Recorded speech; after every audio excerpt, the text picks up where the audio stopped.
Good evening, namaste, and welcome to the 35th episode of Guru Manthan 2020-21, a series of 50 discussions with educationists and thinkers that happens every Saturday and has been happening every Saturday, 7 p.m. to 8 p.m. The Guru Manthan talks are being organized under the aegis of the Vivekananda Institute for Leadership Development, VLEAD, and which is an initiative of SUIM. VLEAD's mission is to develop a human and social capital for nation building by enhancing the potential of individuals and institutions across the development sector. And this really does through its engagement across the four sectors, namely the government, the NGOs, corporates, and the community, especially the youth. And Guru Manthan, which started in 2020 and has extended into 2021, is one such initiative, a platform for teachers, particularly during these difficult times, to share, discuss, debate, and learn about diverse perspectives and practices in education from across the world. We've had a host of speakers on this program, and as always, the format of the talk would be that the guest speaker would speak for about 25 minutes, which will be followed by a moderated Q&A where Praveen and I would be picking up questions both from the chat box as well as some of the questions that we've chosen or taken up that we will be asking. And finally, the speaker would make the concluding remarks. Today we have as our guest speaker, and it's a privilege to have Dr. Chandrasekhar Damle. Dr. Damle is the founder of the Sneha Shikshana Samsthe, Sulya, Karnataka. He was the director of the Vedavyasa Research Center affiliated to the Tumkur University and has also taught sociology at the Nehru Memorial College for over 35 years. He is a gold medalist in sociology from the University of Mysore and did his PhD from the Pune University. As a district level resource person for the Total Literacy Program, he organized a series of Yakshagana programs to raise awareness of the importance of education. And he's been doing this for several years. And today, Dr. Damle would be talking about art integration and learning in the mother tongue, experiences from having run Sneha Shikshana. During the Q&A, he would also be joined by the headmistress of the organization, that is Srimati Jayalakshmi Damle, who has been there since its inception and has provided leadership all through these years and organized several co-curricular activities for children. She's been behind the awards that the school has secured, including Hasiru Shale, Swachha Shale, Aranya Mitra, and Jala Mitra Prashasti, all of these awards. So during the Q&A, he will be joined by her. I now would request Dr. Damle to hand over the session to Dr. Damle. Sir, over to you. Namaskara. Hello. Yes, sir, we can hear you. Namaskar to all participants who have joined in this particular program, who have got concern for education, which is very important for national development. I really find this as a great opportunity for me to present about our school, particularly with the hashtag of art integration in education and also learning in the mother tongue. I would like to add 2-3 points to the introduction given by Mr. Ramesh, that I am not a Kannadiga. That means my mother tongue is not Kannada. Still, I am fighting for Kannada medium education in Karnataka. And another point is, I have got a moral standing in arguing this because I have sent my children, both my sons, to the Kannada medium schools so that I can talk about this with a moral standing. And thirdly, instead of just arguing about the issue that Kannada should be the medium of instruction, I wanted to show that it's possible by building a school. So in this way, I would like to add 2-3 points to my real interest in the education through the medium of instruction of the local language. Now, I would like to clarify one more thing, that mother tongue is a concept that has disturbed a lot in whole policy making. Why? Because there are thousands of mother tongues, but there are very few regional languages in India. So the state-wise linguistic states they have got their regional languages in which the education must be imparted, so that children can get a real understanding of or the comprehension of whatever they learn. From that point of view, I would like to rectify this. Mother tongue is at home, but outside, whenever child comes out, when it comes to the street, or when it goes to the shop, or when it travels in a bus, or in any public participation, it has got so many words or concepts to be listened in the regional language, and to that it will reciprocate and build up its language of communication. So that is why understanding the meaning of medium of instruction should be in terms of the regional language rather than mother tongue. That is one point I want to make clear. It's here itself. Then I would like to bring the definition of education, just like any speaker will do. But I am not quoting any definitions given by the stalwarts. I would like to give the definition of a common man. For a common man, what is education? For a common man, education is nothing but a program of developing capacity which is available for buying in the shops called schools. The schools have become considered as the shops, and in the shops it is available.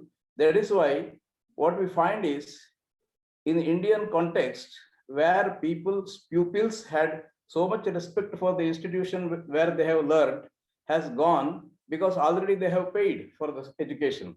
So something which is available for purchasing has become the meaning of education in the modern context. From that angle, we must look at how the new problems have arisen in the Indian educational system, which should be solved as early as possible, for which we should not be swayed by the medium of instruction like English. Anyway, now having this said, the definition of education in the common man, they are looking for private schools, and private schools were there earlier. For example, until the 1980s, we find that many private schools were built in the villages by the philanthropic personalities within the village who were coming together and, you see, contributing for the development of educational system in the villages, so that they became the aided schools. And after that, after 1980s, we find there slowly developed a wave for English medium education and the establishment of English medium schools by the private persons.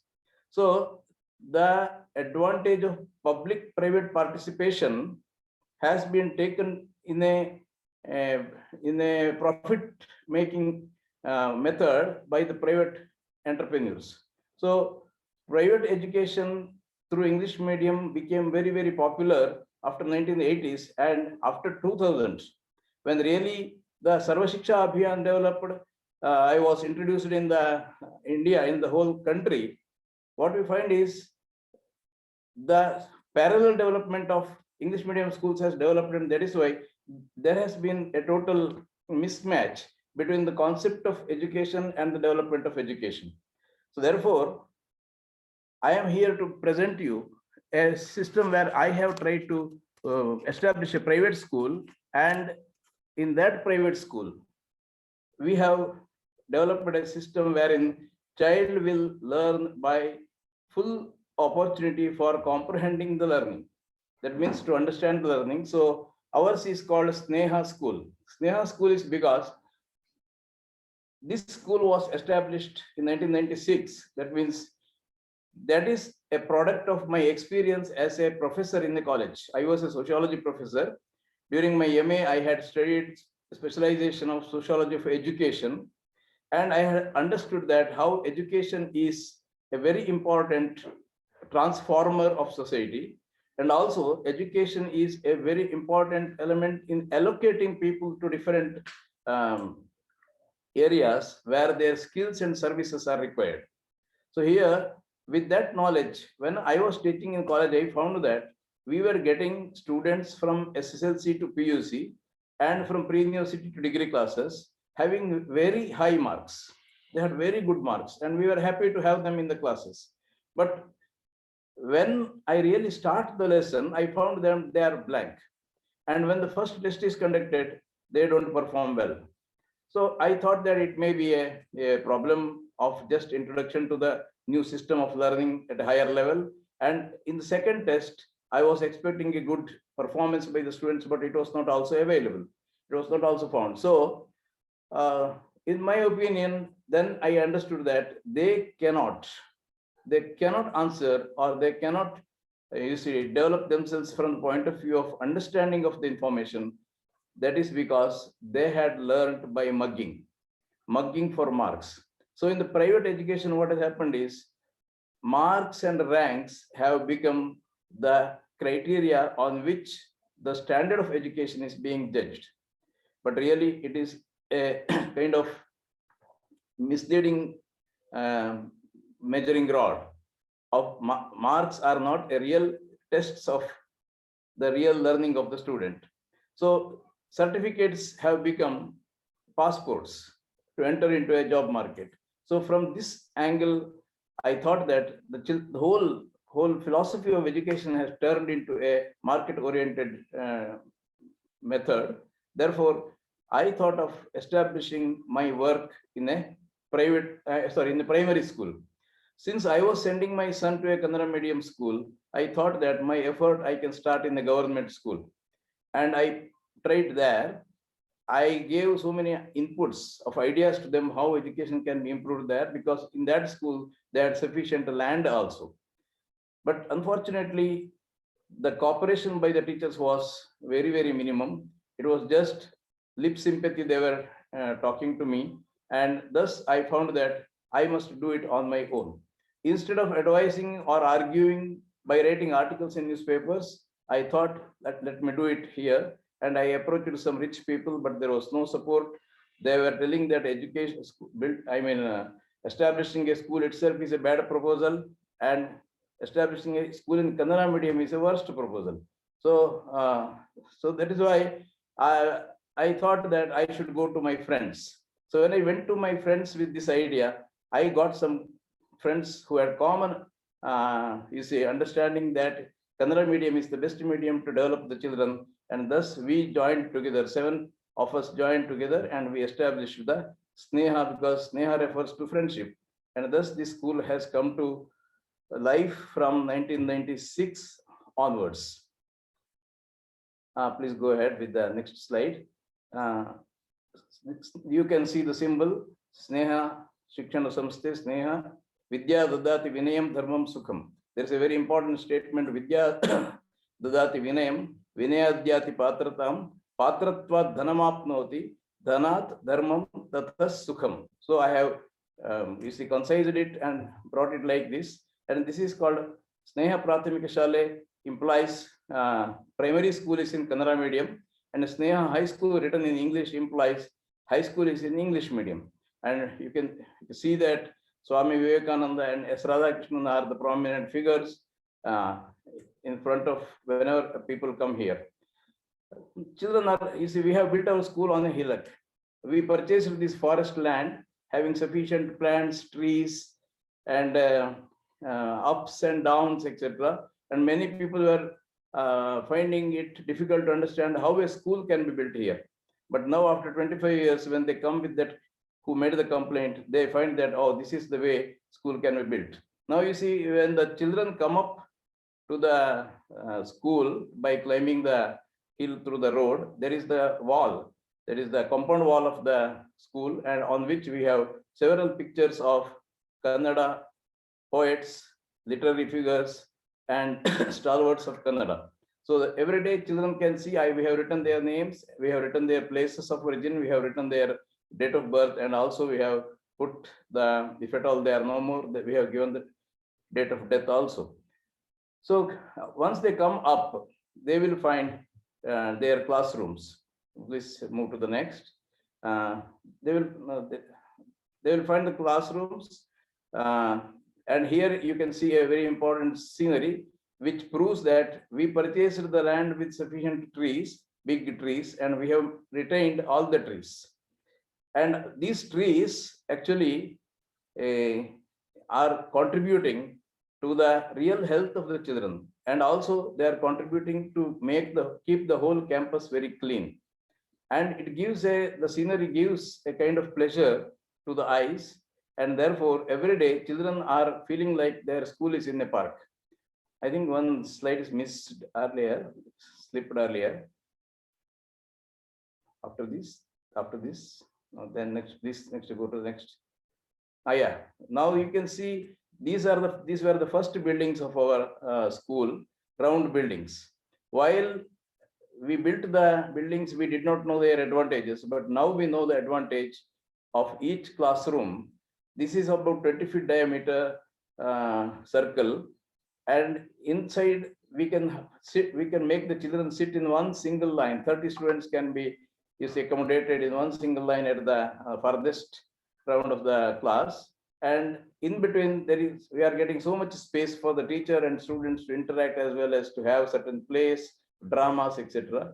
And teacher can directly approach any student, or a student can call the teacher to go very near to them, and thus we find this is a very comfortable way of having a class at the primary stage. Students sit face to face, and because of the so many windows and the pyramid shaped roof, we found that the children in such classrooms are always alert throughout the day. They don't get tired. Let us go to the next one. Next slide, please. And these were the three important, round classrooms, first, second, and third classrooms, and then we will have the regular classrooms. Here we have got the regular classrooms. So what you can see here in this building, this is at the ground level, the primary school is there, and at the first floor there is the high school, and at the top floor there is audio visual room. And in the first floor, in the walls, you can see the maps are there, and these maps are giving a geographical idea for a child to understand where it is. So on the right side here, there is the map of the taluk, where the villages are, how the villages are located, and the child can understand, I am from this village and I am coming to Sulia to this school, and what is the distance covered and through which villages it is traveling, etc. And then there is the progressive district map, and the child will understand, I am in Sulia taluk. If I have to go to the district headquarters, it has to travel through other two taluks. And then there is the state map and India map, and then the world map is there. So what we find is making use of the walls. And here on the right side, we have got a very big information, what kind of facilities are there in the school. Yes, we shall go to the next slide. Yeah, this is what I explained to you right now. This is how children will get their idea that where they are located in India, for example, where are the other states are there. It can locate whenever a news comes. What we do, we suggest the children is, suppose they read a newspaper and they read an event, they should be able to find out where it has happened, in which part, how far it is from their place. So this kind of, this little giving, you see, a kind of blinking into the mind of the child, it will help them to develop more than what we expect from them. Let us go to the next. Yeah, this is Suryalaya. That is a temple for Surya. So this is because some people who were coming to us were suggesting me, so you have got a so good campus, why don't you build a temple? But I was always confused of which god, because every god is controversial. So I wanted to have a non-controversial god, and sun is the one who is non-controversial, because all over the world people consider sun as the real visible god. So, but sun, there are sun temples in India, and we find that they are having their idols, and they have roofs, they are in a room, etc. So what I found is, what is better is to have a roofless temple. This is a Suryalaya we are calling, and the round is the replica of the sun put over the Jnana Kalasha, and there are 7 circles of each planet, and it is a place where children perform yogasanas, they learn yoga here. And the whole idea is nothing but connecting education with the Atma of the child. That means a kind of Adhyatma connection is given to the child in this particular place. And I have found personally, the Suryalaya is very, very comfortable to sit down and meditate, as well as to get so many ideas. Recently, I wrote a novel, and that novel it has been published now. And for that novel, I was getting is actually the ideas whenever I just taking rounds around the Surya. That means this is a very perfect place for getting ideas generated in the mind. So I am advising this to the children also. Please go ahead, sir. Next one. And this is very important thing in our school. That is, we are telling the children how plants are useful. We have got a medicinal garden. In the school, we have got a medicinal garden. And in the medicinal garden, naturally grown species, more than 70, 80 species are there. And the head teacher is teaching the children how the plants can be utilized for various health purposes. She is taking them into the forest also. And I would like to tell one very important thing is, during the rainy season, we use the important essential part of a particular plant. It may be root, or it may be the bark, or it may be the flower, or it may be fruit, or its seed, anything which is medicinally more valuable, and put it together, and we prepare a concoction of a kashaya, we call it kashaya, and that is given to the children in the school, distributed to the children in one day. And we have found the advantage is that there is the increase in the attendance.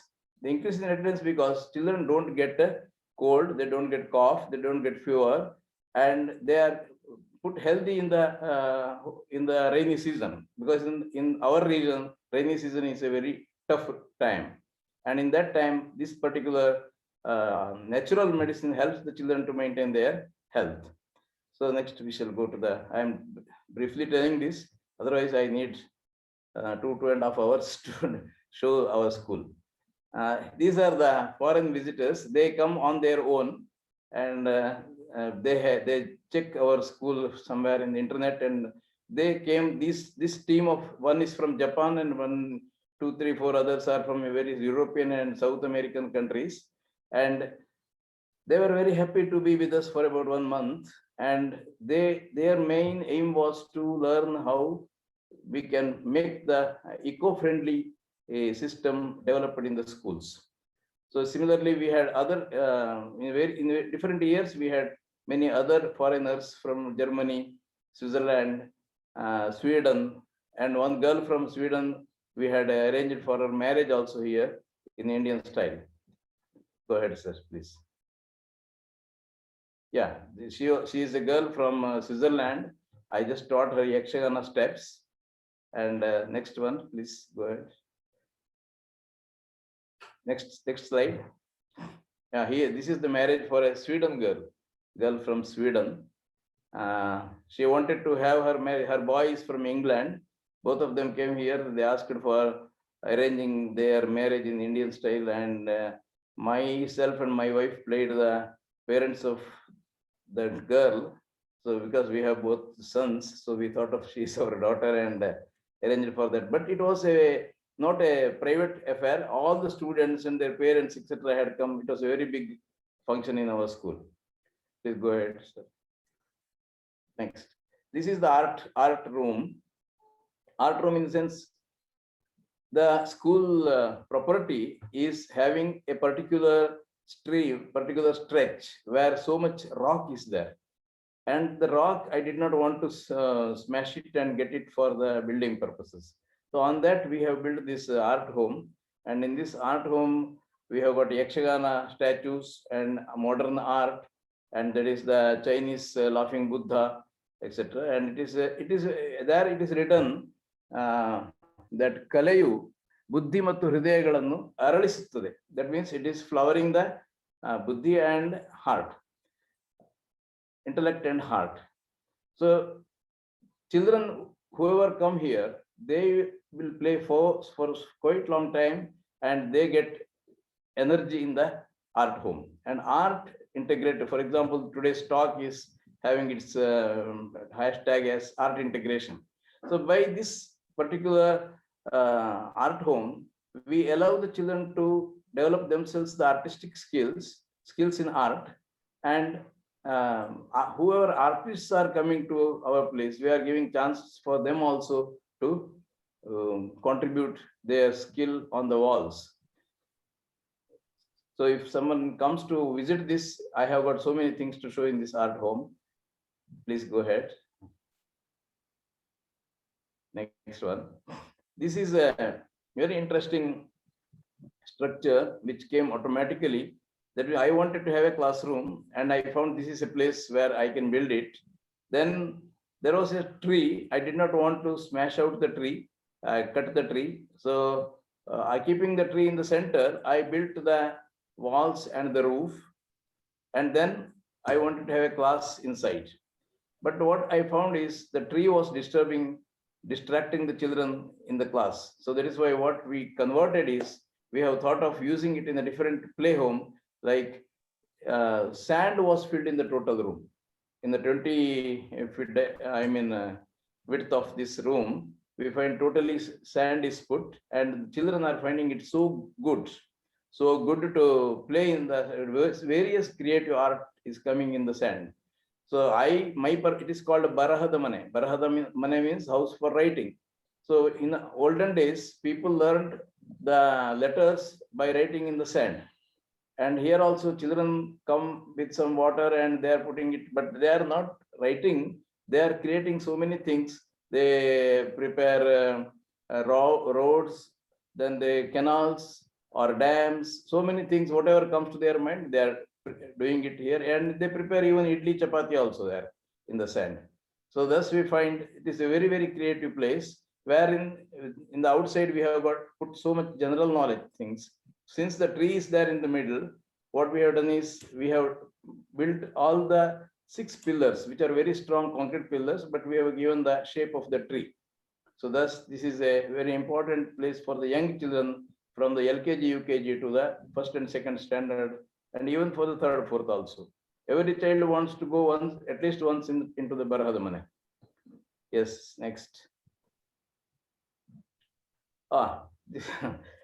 We know Professor C.N.R. Rao. He is the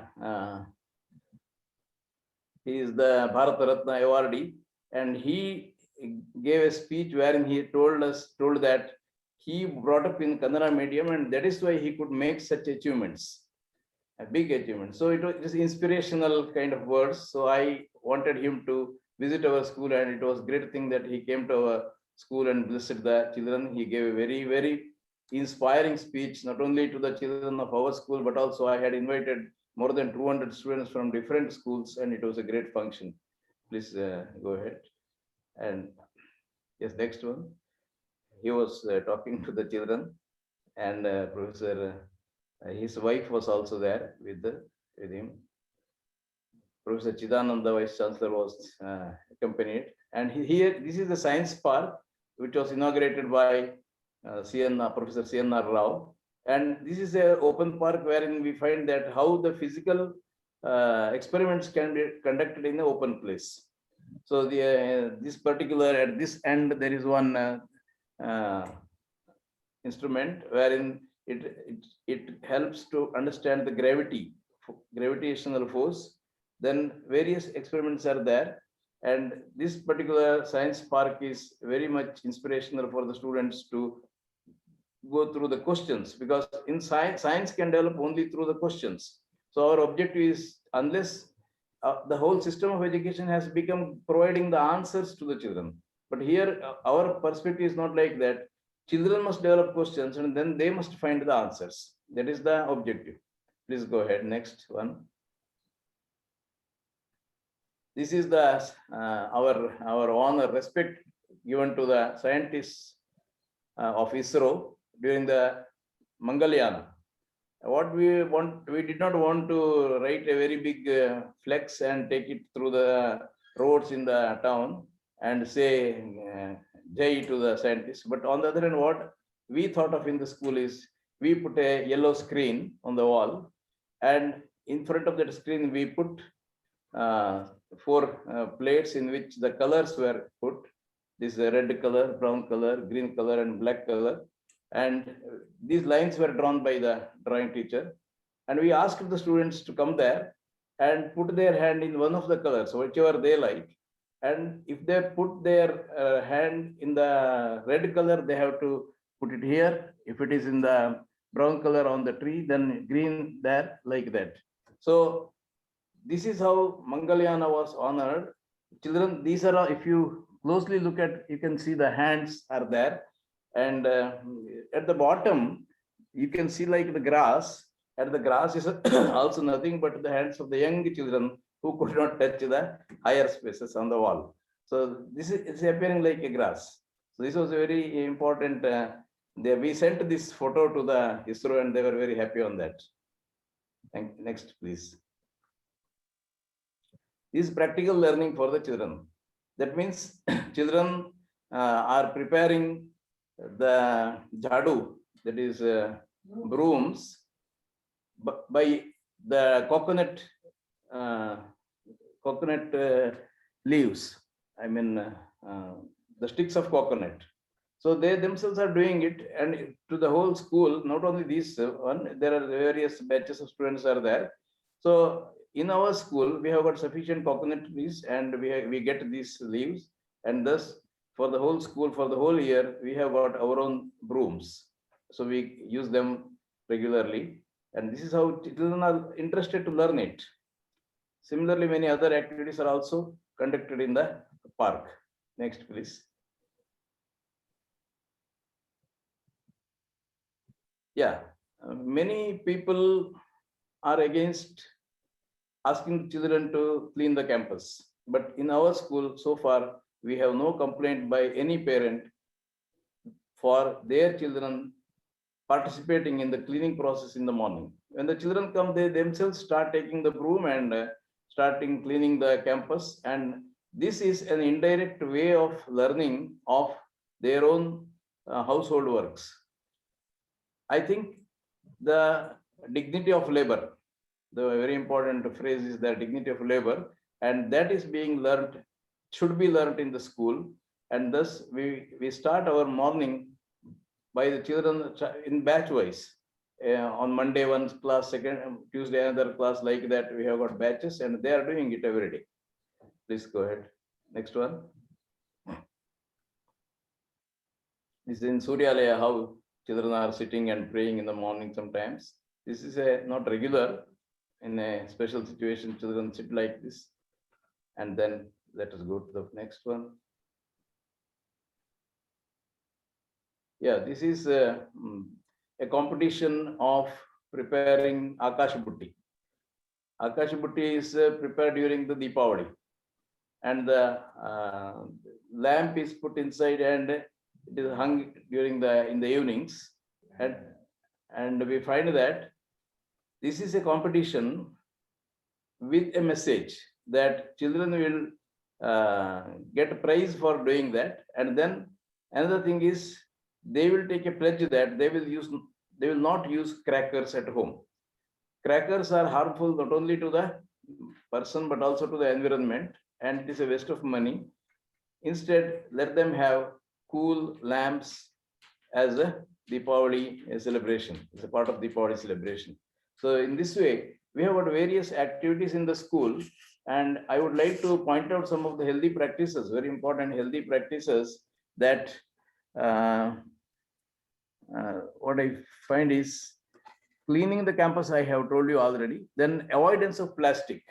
The children are given so much awareness that they will not bring the plastic, and wherever they find plastic, they pick it up and put it in the waste basket, and thus we find that campus is kept clean, devoid of plastic. And then another very important practice is every child gets prize in the school annual day. There is no child which is denied of not prize. How this is possible is we are trying to locate one or other skill in every child. And we believe that every person, every child is a skilled child. maybe the area is different.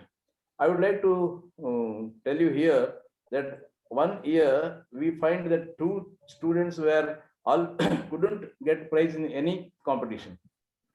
The matter came to me, and then I thought, these children, I have seen the children were very good in climbing the trees. So we conducted a competition in climbing the trees, and they got the prize, and they were given the prize. So thus we find that if we have got the idea to look into the talent of a child, then we have got the reason, or we have got the possibility of honoring the child in a stage. So many parents are telling that throughout our life we didn't get a prize any time, but our children are getting prize every year in this particular school. Another important practice what we are having is every child must come to the stage in the school annual day. Even if it can act or if it cannot act, then also it has to come to the stage. How it is possible? That means sometimes those children who cannot speak at all on the stage, they are given such roles of just like as a peon or as a standby person on the door or like that. This year we wanted, there was a drama which I was just observing. Children themselves are preparing their dramas. Two children were standing as FGs, lifeless FGs. After they stood in a very beautiful way and in a meaningful way. Then after the program was over, I asked who did it, and I found that they are such students who can never come on the stage and talk, but they also got a role. So what I feel is this is a very important. One day they will remember when I was student at Sneha, I had a role to play, and it is possible that one such role will help them to grow to any extent. So this is another important practice. And then we have another important healthy practice is that we never use CDs for dances on the stage. In the school days, we never use the CDs. We find in many schools, CDs are very important resources for children to come and dance. On the contrary, we give chance to the singers. If we use a CD, we are blocking a singer from becoming a real good singer in the life. So that is why we are giving this chance to the other students. That the program may be little dull compared to the CDs, but still it is enjoyable. We provide background music to the singers. So thus we have got several such practices, and I find that all this is possible not because of the managing committee like me and my friends. It is because of the teachers, and the teachers have to be they must always be sincere to their profession. So there is a difference between profession and job. So the teachers in our school, they must be professional, not simply job takers. So this has been possible because of the leadership given by the HM, that is by Jayalakshmi Damle. I consider she as the Atma of our school because ours, whatever we are there, we are providing from outside, but inside the strength must be there, and that strength is given by the head teacher. She is there since the beginning of this school. For the last 25 years, she is working here and giving leadership to the other teachers, motivating them. Whenever they find a problem, she is there to help them, and thus she is there with me. And I feel she can also join us. Yes, sir. I in think the we can question and start answer with the session if it is Q&A starts now. session. Yes.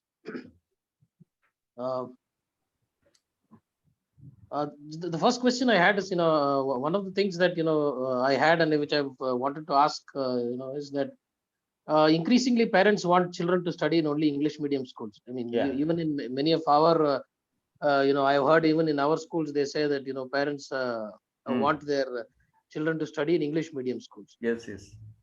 So do you still get parents who are willing to send their students here, or there's a lot of pushback from parents saying English medium? And that is one part. And the second Yeah. part of the question is, I have seen that, some of your students make the transition very quickly. Many of them speak fluently in English. That also I have seen. So two things, how you have been able to do that quickly, and then I will, Praveen has two questions, I think, after that. Yeah. So can I answer this first? Yeah. Yeah. Actually, this is a very important question before us also. what we did is from the beginning, that is 1996 itself, we have introduced one period to teach English in the class. So our school was inaugurated by Professor Ananthamurthy, he is Jnanapitha Awardee, and he gave us a very important slogan that Kannadadalle Kaliri, English annu Kaliri. So English annu Kaliri was a very important thing, and thus we had introduced it.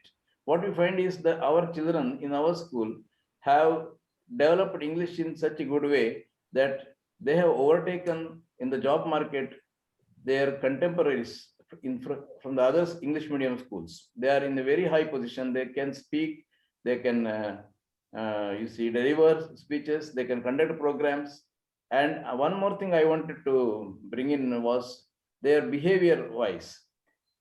For example, I said Namaskara in the beginning, and all our children have got that habit. And we have got a very good report from the other colleges, the teachers. They are telling that we can easily identify your students from their behavior. They have got approachability. They come and talk to us. They ask for clarifications. Even inside the class, they stand up and answer. Thus, we find there is a difference between your school children and other school children. Therefore, English hasn't become a problem to our children, but this matter has not been conveyed sufficiently to the public in this locality. Yes. Thank you, sir. There are two questions I had. One was across several schools that we visit or we discuss with the founders, they all seem to have great ideas. Mm. But getting the right set of teachers to implement it or to convert those ideas into action is always a challenge for any school. Yeah. So you have been able to show that ideas can get converted into action. So is there any special initiative or a capacity development program that you run for your teachers, which helps them understand the true essence of your school and then actually put it into action? Yeah, this is a real big challenge for anyone who has established a school to have good teachers. This is because I attribute this to the B.Ed colleges and D.Ed colleges. The D.Ed and B.Ed courses themselves are nothing but extension of a college learning. They are still, they prepare notes, they by heart the notes, write the answers and get the marks. They are not really developed a craze for teaching. Unless a teacher has got a craze for teaching, it is not possible. So whoever is coming here, and you see our very important challenge is our resources are very limited. Within that limited resources, we have to appoint the teachers. But what we are doing is, we ourselves are giving training to them once they are appointed here and telling them how they have to teach is very important. Principle should be to love the child. Unless they love the child, definitely they cannot teach well. So loving the child implies going beyond the child, implies they must know the parents also. So when they know the parents, then they will know more problems also. And thereby, I find that the connectivity between teacher and student is very significant in making the learning far better and meaningful. So that we are training them. And when the teachers get, you see, a government job, when they leave our school, they are giving very good remarks that after coming here, we have become real teachers. This is the remark they have given to us. The second question I had was based on the theme of the talk today, whether it is the medium of instruction or art integration into the curriculum. Are they driven by thinking or passion towards those particular subjects? Or are they driven by sound pedagogical research saying that this is what will work? Or have you actually experimented to see the difference or something of that sort?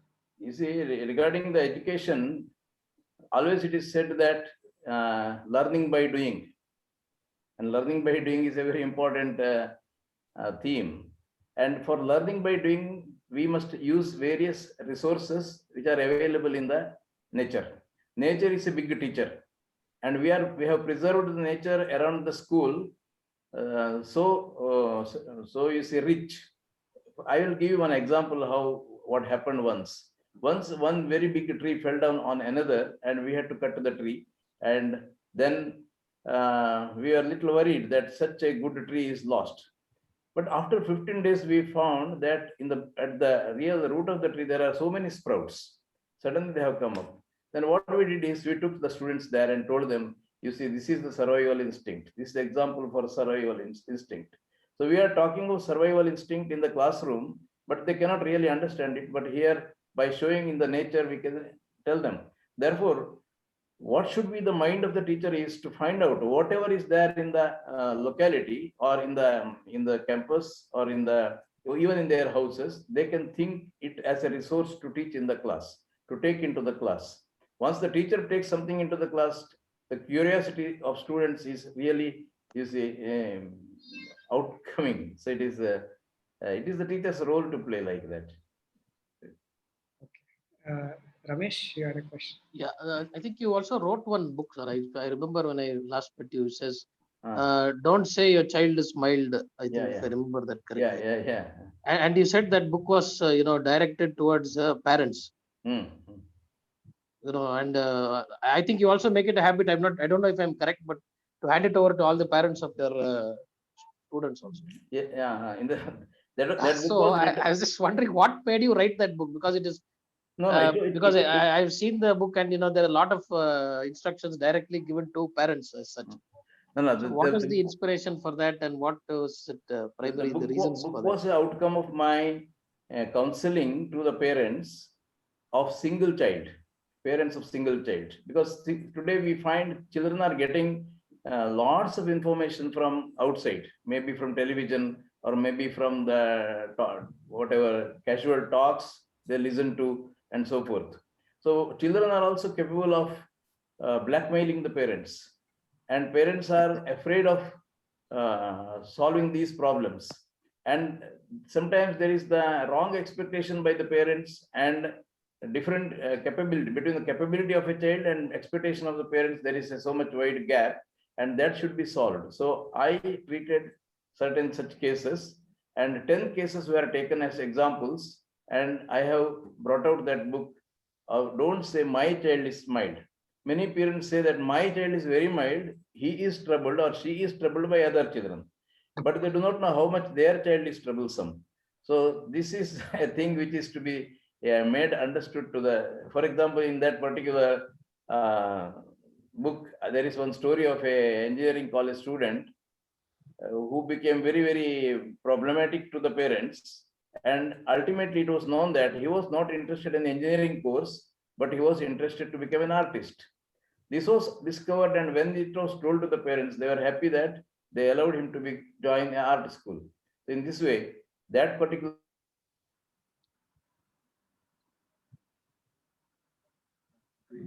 I think we lost him. Yeah, I think we lost this. Can you just quickly check with them? Yeah. Yes. Sorry, we lost you in between. yeah, this is because of the electricity power problem. Less than 20%. So, sir, there were two more questions we had for you. Please. One, a couple of quick comments based on the observations on the slide. One was one of the attendees felt that the photographs which had the yoga, the students doing the yoga had mostly boys. Yeah. And Namaskar. And the girls who were cleaning the campus. So wonderful. Observation. So you might want to that. No, good observation. We should have taken photos of boys also while sweeping, and girls. No, they were also doing yogasana. There is no difference between boys and girls, and it is not a what we can say. Gender bias is not there, surely. The second observation was because of the location that you are in, and because of the lot of trees and the greenery in the campus. I'm sure you have had a lot of wild animals and snakes also being there. Wild animals are actually in the near forest to our school, but they are not coming to our school area. Only good friends of human beings are monkeys, and they are coming in large number. Then regarding snakes, our children are having a good awareness that snake will come and go by itself. They will not disturb the snakes. So that kind of learning is going on for the children. They are not afraid of the snakes. They are allowing it to go on itself. Okay, great. So the last question from my side, sir, with respect to teachers, you did make a comment. You explained how it's part of the training program. Two very brief questions. One is, what is the pupil-teacher ratio that you have? Yeah. And how much of the day-to-day classroom or the learning experience is actually driven by you and instead of by the teachers? Pardon me again, I couldn't listen fully. Yeah, my question was, how much of the day-to-day learning experience is actually driven by you, or what part of it is driven by the teachers? Learning experience. Yes, or a day-to-day the classroom. No, we are just guiding the teachers from the point of view of how they have to interact with the children, but we are not going to supervise them there. Neither we don't disturb them in the classes, but you see, it is their own capacity to learn by themselves and get adjusted to the new environment where the child's learning becomes more important for the whole objective in the campus, in the school. We give the teachers to give positive strokes to the students. Whatever good is there, we have to tell the students that you are good in this and try to improve like that. We give always positive strokes, and appreciation is also there. Thank you. Ramesh. I think there's one question from I think Radhika, who you can go ahead and ask the question, and then we'll go to conclude. Namaskara, Dr. Chandrasekhara. Namaskar, Heli. I'm from Coimbatore, and I have been attending all SVYM sessions every Saturday, but I think today's was incredibly good. It was really a dream come true school. And it's rather sad we didn't even realize that there was something like this existing, and that you thought of it 25 years ago. It was brilliant. Here and your ambience and everything was just great. And I wanted to congratulate you and your head teacher, who you very proudly presented. And I think kudos to you all for having such a beautiful ideology expressed so well. So I think we would like to take the lead from you and maybe visit your school sometime. And, most welcome. If you come here, we have got arrangement for living also. You can stay here for a week if you feel like. No difficulty. Yes. Dhanyavada. And thank you also, SVIM. Very, very nice session. Thank you.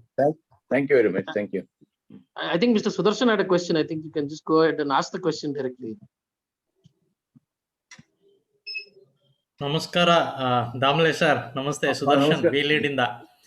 My question to you was, when we visited as a team, we saw the confidence levels of your children was really outstanding. I remember you were telling on that day itself. And I want you to just highlight if there is a specific reason and training that you give for all the children to develop this confidence skills. No, really, actually, it is not a job to do by the teacher. It naturally happens because children learn in their own language, and they are capable of talking in that language. I can give an example of a situation where we had an important meeting by the lawyers in the school. Judges had come and police people had come. And one police was writing something by keeping a book on the jeep. And some students were waiting there. I asked them, what are you doing here?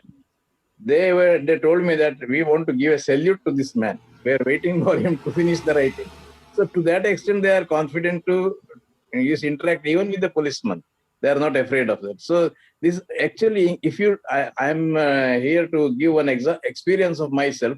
Last year, you see in our school, we have got the Ingugundi. Ingugundi means water harvesting program. And this water harvesting program was very successful in our school. So we thought of extending it to all children of the taluk. So I traveled to nearly 40 schools and interacted with 7,000 children to dig their own ingugundis, that is the pits to store water in their lands. During that particular journey, I found that in the government schools, that means where they are learning in Kannada, they are very confident, just like as you said it there in our school. Whereas in English medium schools, they were stiff like FGs. They were not smiling. They were not. I never felt that they were listening to me. So I think language itself is making them more confident. Thank you, sir. Thank you, sir. It was a wonderful experience. Thank you. Yeah, thank you. Thank you, Dr. Damle. And we have a few couple of minutes probably. And if there are any concluding remarks from your side, sir, any concluding remarks that you would like to share? Yeah. Concluding remark in the sense that people must understand that development of a child is not simply a training for a job. Development of a child must be for the whole life of a child. So therefore, the education must be holistic. Today, we are finding, you see, various needs which are discovered by people, the digitalization of education or developing their inner abilities, etc. Such programs are conducted. What I find is HR development institutes have come up so much because of the failure of education in the schools. I think you understand this, that human resource development must take place in the schools itself. Then there is no need of special training and special institutes are not required for that.